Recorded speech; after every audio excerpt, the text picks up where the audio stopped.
கோடை காலத்தில் வியர்வையின் காரணமாக தோல் சம்பந்தமான அரிப்பு, கொப்புளங்கள் வரும்.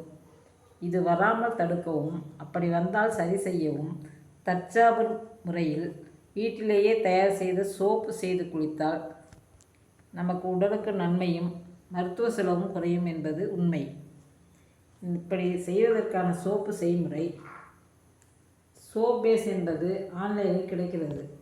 மேலும் கிராமத்தில் கிடைக்கும் குப்பைமேனி இலை, திருநீற்று பச்சிலை இரண்டையும் 2 கைப்பிடி அளவு எடுத்து நன்றாக அலசி தண்ணீரில் அலசிவிட்டு அதை நன்றாக அம்மியில் வைத்து துவையல் போல் அரைத்துவிட்டு சோப் பேஸை டபுள் பாயிலிங் மெத்தடில், அதாவது பாத்திரத்தில் தண்ணீர் வைத்து இன்னொரு பாத்திரத்தில் இந்த சோப் பேஸை கேரட் சீவும் மிஷினில் நைஸாக திருவி அந்த திருவின சோப் பேஸை இன்னொரு பாத்திரத்தில் வைத்து கொதிக்கும் வெந்நீரில் டபுள் பாயிலிங் மெத்தடில் அதை நன்றாக உருக செய்து நன்றாக நீர்த்த நிலை ஆன பிறகு குப்பை மேனிகளை மற்றும் திருநீற்று பச்சிலை அரைத்து வைத்திருக்கும் விழுதை அதனுள் கொட்டி நன்றாக கரண்டியினால் நன்றாக கிளறி ஓரளவுக்கு கொஞ்சம் வெதுவெதுப்பான பதம் வரும் வரை வைத்திருந்து சோப் அச்சில் இது மாதிரி ஊற்றி நன்றாக 3 மணி நேரம் கழித்து எடுத்தோம்னால் இந்த மாதிரி சோப்பு கிடைக்கும்.